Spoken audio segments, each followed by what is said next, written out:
Hey, it is your buddy Peace and Harmony with you here today.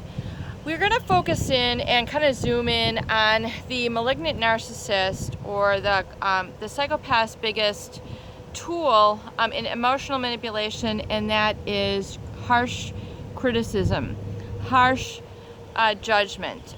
These sort of fear-based accusations, false accusations that are made and insinuated around the people with whom they will target or use as supply or scapegoat in their environment. The largest tool that they use is that of criticism, condemnation, and belittlement, especially of that of which you love, that of which makes you, that of which is really kind of constitutive of your natural being, your personality, your what we call your truth, your passion, your enthusiasm, your excitement.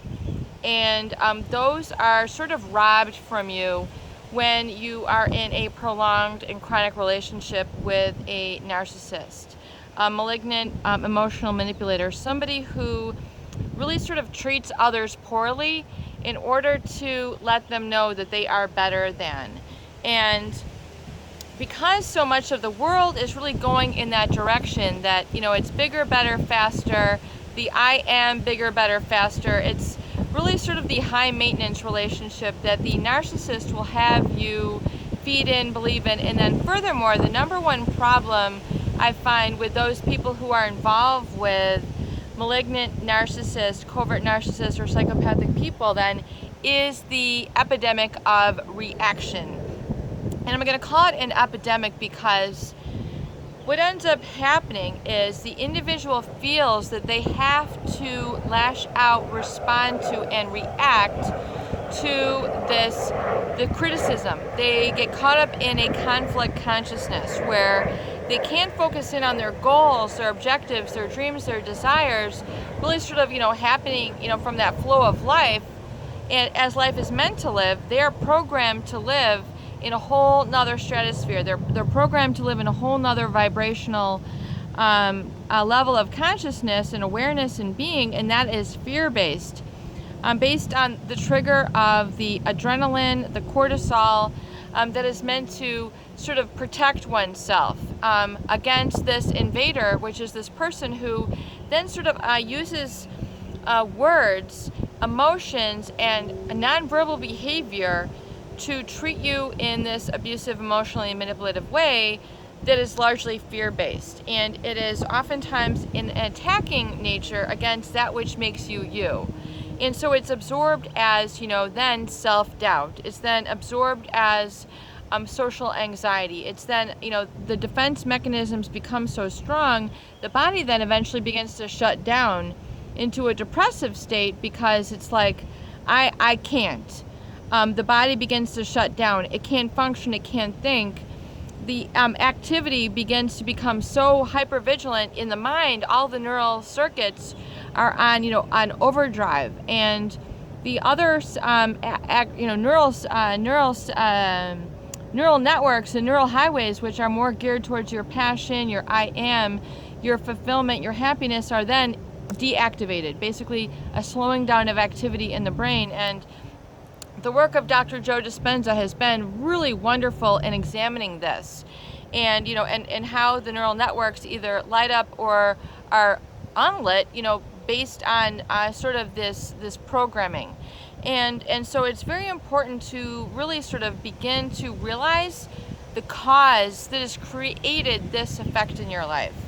The cause, which is this emotional, energetic vibration, which is often fear-based, which is verbal in nature, emotional in nature, physical in nature, then begins to become part of your outlook, perspective on life, which then throws you out of balance, because the body, the human mind, the psychology, and the spirit is not meant to live on a fear-based drive, or because that's really not motivating. The narcissist or psychopath will really sort of get in on a psychological takeover and make you feel that you are either attracted to or dependent on satisfying this person and reacting to their attacks, reacting to their standards for living, which oftentimes are negative or toxic or violating in nature. And so people become kind of, it's like the new normal for them. Fear becomes the new normal. Hypervigilance becomes the new normal. Reacting, trying to prevent this person from outbursting becomes the new normal. And rather than living, free to live your life, free to be happy, free to have your quiet time, free to read, free to draw, free to hunt, free to fish, bike, have yoga, pursue your career, become a teacher, become a chemist, become a coder, become a gardener, become a healer in your area, with a massage therapist, whatever it is, you find that you're really attracted to and makes you happy and excited. Every time you start to think along this solution, nope, you're not good enough. The fear sets in. I can't move myself any further. I'm not good enough. I am afraid. Fear is one of the most crippling and disempowering emotional feelings that you can really sort of ingest and swallow. And I use those terms because people oftentimes then, have fear-based eating, fear-based drinking, fear-based spending, fear-based friends. They're all involved in this. It's not enjoyable or pleasurable. So you should ask yourself, okay, what is more safety-based activity that I can participate in? What is more happiness-based activity that I can take place in? What sort of exploration can I do right now that will lead me into more of a happy or fulfilled space? People have told me, I'm, peace and harmony. I'm surrounded by these people in my life. I'm basically engulfed by them. Okay, then it's time for you to say, okay, enough is enough. This type of friend, this type of community, this type of circle of people, this is not where it's at for me. My ladder is up, the wrong tree. My ladder is up the wrong wall. If I keep going up, I'm not going to like the perspective from the view on top of that ladder. So I'm going to climb down. I'm going to throw away the ladder.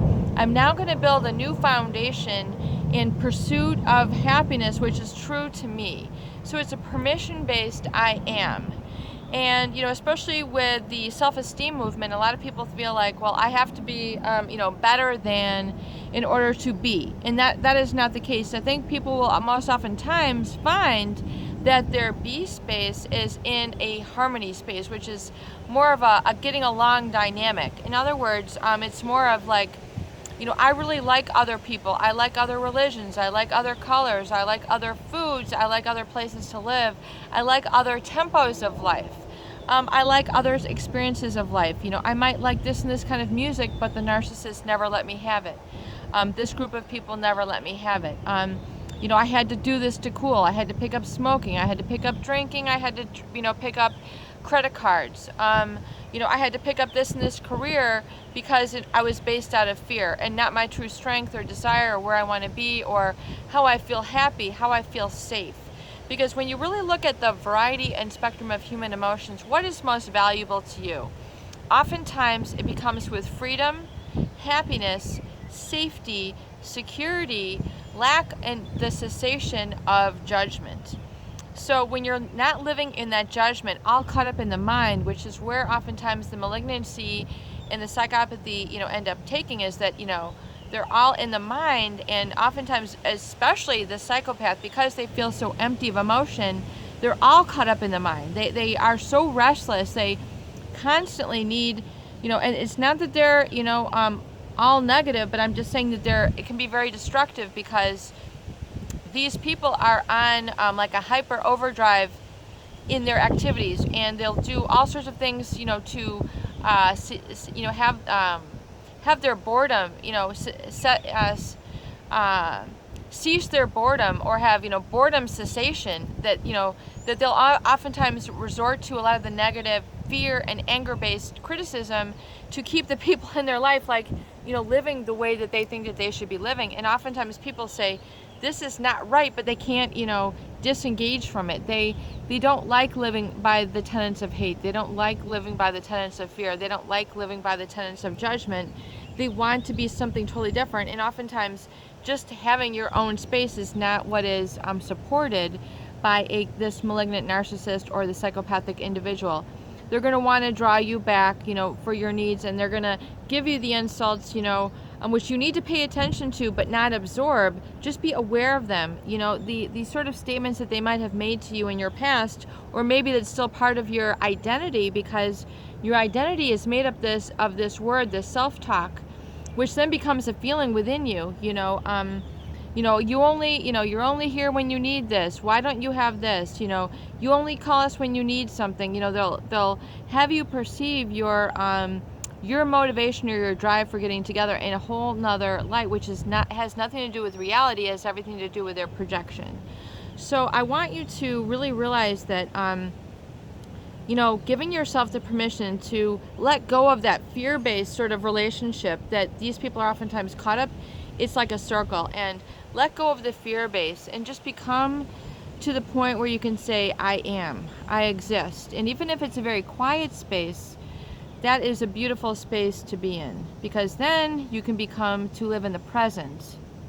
And that present moment where you're just in that present consciousness of I am and being, and allowing yourself just to sit, you're oftentimes just even the absence of fear is enough to get you into the sort of peace and the energy of being, which is really unconditional, very freeing, very liberating, and very energizing to be in. And that's where you can begin then to receive the present moment, receive the beauty and the peace of the present moment, and then cease and stop the defense mechanisms which you have then perpetuated in your life because of this person who has put them into motion in your life. And you go, aha, this is where this is coming to life. This is, I took some bad out of it. Now I'm going to take the positive from that relationship, and I'm going to take the positive and I'm going to keep that going, and I'm going to build on the positive, and God love them for being in my life and giving them the gift of this experience. And now I'm going to transmute that and transform this, use alchemy to basically transform that fear base into the now base, into a mindful being, and allow myself just to have, that influence that they were, just to let it flow by. Almost, like if you could see a leaf on a creek, just kind of flow by you. Allow those negative thoughts, those negative criticisms that have been internalized as like your inner critic, let them just kind of flow by. Like if we were to, that's a cute dragonfly, but if we were to, find just like a stick and just let it float by, just let it float by. Let their negative comments just be out there, not in you. Let them be out there and just let them float by. And you can watch them, you can observe them, but you don't have to be them. It's a very important distinguishing feature, and I hope you're able to incorporate this space and be able to give yourself more of a meditation sort of consciousness. And like we see in the work of Dr. Joe Dispenza, it's very powerful, and it's actually very healing in diseases of all kinds, whether they're physical or neurologically, central nervous system based. We see a lot of the Parkinson's, and the anxiety and the depression that have that neurological center. That meditation, oftentimes, just the cessation of anxiety is enough. And if you can come to that nice, quiet, and peaceful space, and I'm going to leave the video on for a little bit, see if you can just enter into a quiet, peaceful space, take it in, and begin to receive just from that moment. And I'm going to step away from the camera so you can see this beautiful setting here. Peace and harmony with you here today. Please enjoy.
Let the negative thoughts, let the criticism, let all the negative messages like this algae just drift away.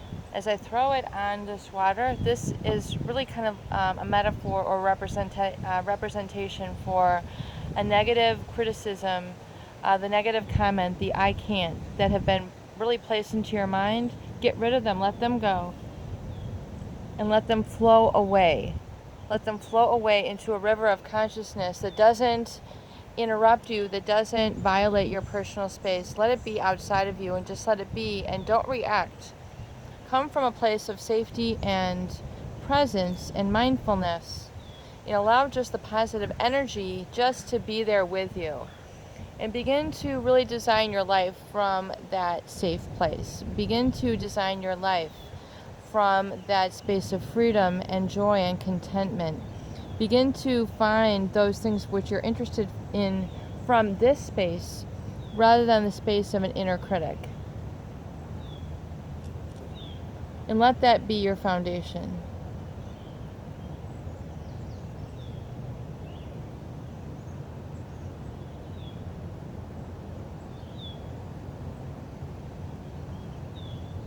Begin to receive and not react.